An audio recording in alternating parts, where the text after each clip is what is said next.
ఓం శ్రీ మహాగణాధిపతయే నమః. ఉమామహేశ్వరాభ్యాం నమః. కార్తీక పురాణము 1వ అధ్యాయము. వశిష్ఠముని జనక మహారాజుకు కార్తీక మాస విశిష్టతను వివరించుట. మహాజ్ఞాన సంపన్నులు తపోనిష్ఠులైన ఋషులకు మునులకు నిలయము పుణ్యప్రదమైన నైమసారణ్యము. భారతదేశమునందున్న ఈ నైమసారణ్యము రకరకాల పళ్ళు, కాయలు, పూలతో నిండియున్న వృక్షములు, చెట్లు, లతలతో చాలా దివ్యముగా నిండియున్నది.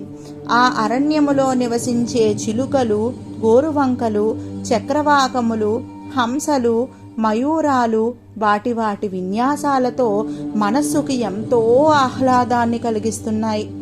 దానికి తోడు సహజ వైరము కలిగి ఉన్నటువంటి పశుపక్షాదులు, మృగాలు కూడా తమ సహజ స్వభావాన్ని, వైరబుద్ధిని వదిలి పరస్పరము స్నేహాదరణతో కలిసిమెలిసి తిరుగుతున్నాయి.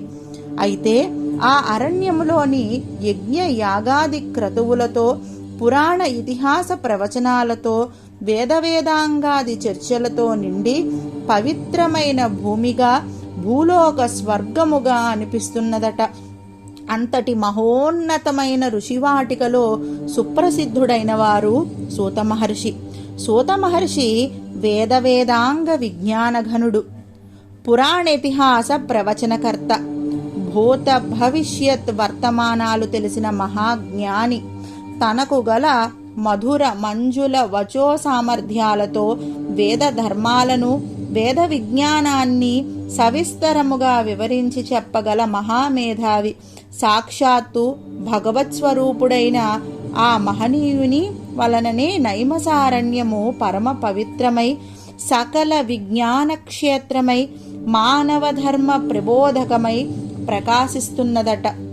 ఒకానొక నాడు నైమసారణ్యములో ఋషులంతా సూత మహర్షి దగ్గరకు వచ్చారు. తన వద్దకు వచ్చిన ఋషులందరినీ సూత మహర్షి గౌరవించి కూర్చోబెట్టి, అందరూ ఒకేసారి ఇలా రావడానికి గల కారణం ఏమిటి తెల్పమని కోరారట. వచ్చిన వారిలో ఒకడైన ఋషినాయకుడు సౌనికునకు సూత మహర్షికి నమస్కరించి, మీ కారణంగానే మేమంతా సమస్త వేద విజ్ఞాన సంపన్నులమై, కర్మ ధర్మాచరణ ప్రవర్తకులమై, యజ్ఞ యాగాది జప తపోనిష్ఠులను వృద్ధి చెందుతున్నాము. మీ చేత కార్తీక మాస మహాత్మ్యమును చెప్పించుకొనదలిచి ఇక్కడకు వచ్చామని తెలిపారట. కార్తీక మాసము హరిహరులిద్దరికీ పరమ ప్రీతికరమైనది. ఈ మాసములోని 30 రోజులు పరమ పవిత్రమైన పర్వదినాలే.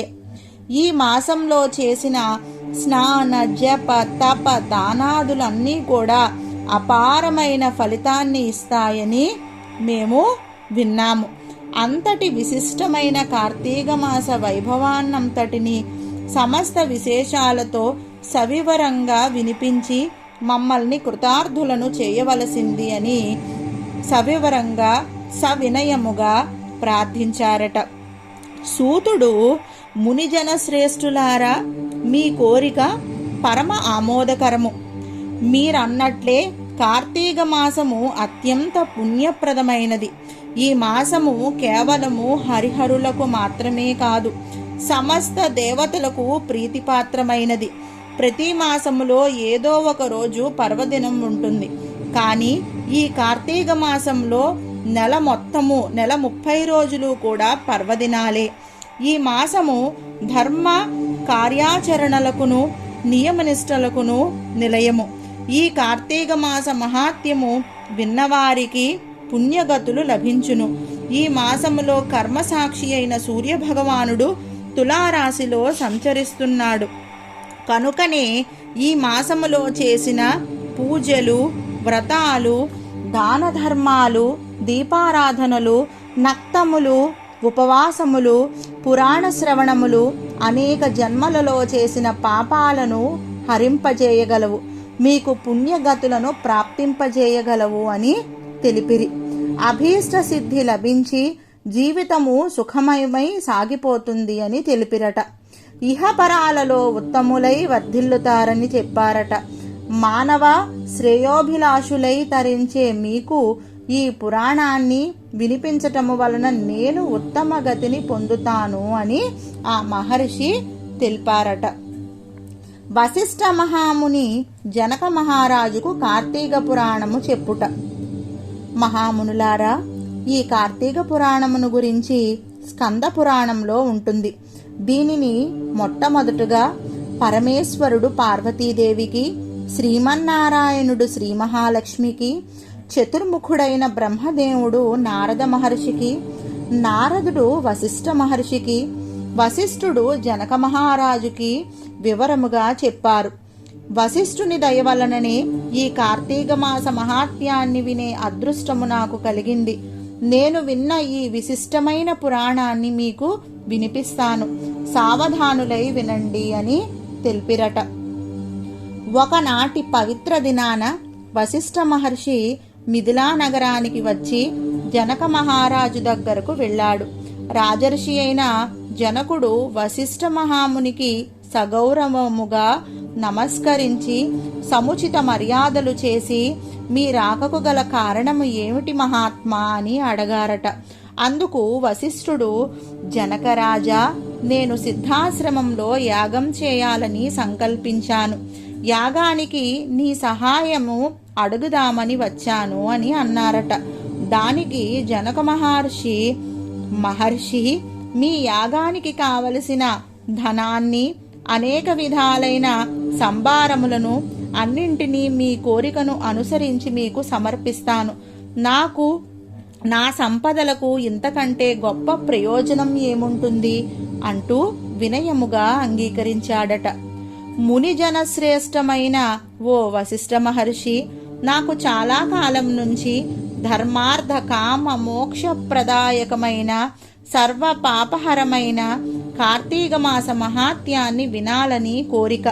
కనుక నా యందును నువ్వు అనుగ్రహించి కార్తీక పురాణాన్ని వినిపించి నన్ను కృతార్థుణ్ణి చేయమని ప్రార్థించాడట. ఎవరండి? మిథిలానగర రాజైన జనక మహర్షి.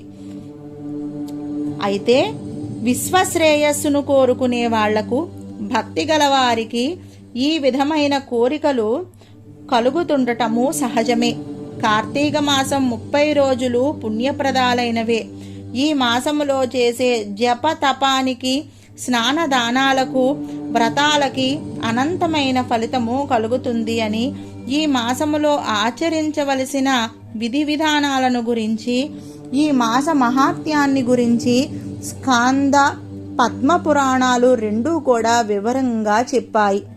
ఈ కార్తీక మాసంలో సూర్యోదయ కాలానికి ముందుగానే స్నానం చేసి ఉండటం పరమ పుణ్యప్రదం. ఈ మాసంలో గంగానది, సమస్త నదీ జలాలలోనూ, కాలువలు, చెరువులు మొదలైన జలాశయాలన్నింటిలోనూ అంతర్లీనంగా ప్రవహిస్తూ ఉంటుంది. ఈ స్నానముతో పవిత్రమై పుణ్యప్రదమైన శరీరంతో చేసే దాన ధర్మాలు అనంతమైన ఫలితాన్ని ఇస్తాయని తెలిపారట. ఈ మాసంలో చేసే పితృకార్యాలు, పితృకర్మలు 7 తరాల వరకు కూడా పుణ్యగతులను వారికి కలుగజేస్తాయట. ఈ కార్తీక స్నాన వ్రతాదులను ఆచరించడానికి స్త్రీలు, పురుషులు, బాలురు, యువకులు, వృద్ధులు అనే తేడా ఏదీ ఉండదట. ఏ వయసు వారైనా, ఏ జాతి వారైనా స్నాన, దాన, జప తపాదులను చేసి తరించే ప్రయత్నము చేయవచ్చునని తెలిపారట. జనక మహారాజా, ఈ కార్తీక మాసానికి అధిపతి దామోదరుడు కనుక దామోదరుని పూజ, కేదారేశ్వర వ్రతములను ఈ కార్తీక మాసములో ఆచరించటము వలన శివకేశవులిద్దరిని అనుగ్రహం మనము పొందవచ్చు, వారి అనుగ్రహము లభిస్తుందని తెలిపారట. జలరాశులన్నింటిలో అంతర్లీనంగా ఉన్న గంగాదేవి అనుగ్రహము మనకు లభిస్తుంది. సూర్యోదయానికి పూర్వమే చేసే స్నానము ముక్తిప్రదమైనది.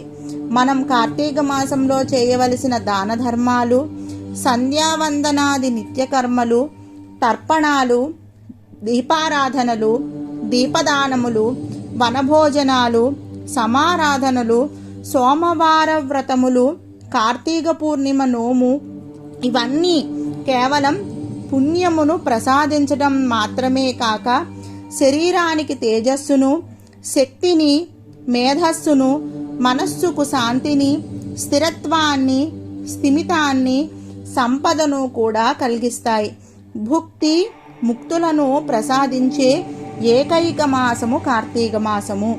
ఈ కార్తీక మాసంలో ఏకభుక్తము అంటే ఒక పూట ఉదయమైనా సరే ఉదయం మాత్రమే భోజనం చేసి ఉండటం నక్తము. ఉదయమంతా ఉపవాసము ఉండి సాయంత్రం నక్షత్ర దర్శనము అయిన తర్వాత భోజనము చేయడం కూడా చేయవచ్చును. సోమవారాలు, పూర్ణిమ, ఏకాదశులు మొదలైన రోజులలో చేసే ఉపవాసాలు మోక్షప్రదాలు. పూర్తిగా ఉపవాసము చేస్తూ సంధ్యా సమయంలోని తీర్థప్రసాదాలను స్వీకరించడము, ఉపవాసము చేయడము అనే పుణ్య ముక్తి ప్రదాలను కలుగజేస్తుందని చెప్పారట. వారంతట వారుగా ఇతరులు పెట్టిన దానిని మాత్రమే భుజిస్తూ నిత్యము జపము, తపము, పురాణ పఠనము, దీపారాధనలు చేయటము, క్షేత్ర సందర్శనలు మొదలైన వాటినన్నింటినీ కూడా భక్తి శ్రద్ధలతో చేయటము ఆయురారోగ్యదాయకమే కాక మోక్షకారకము కూడా.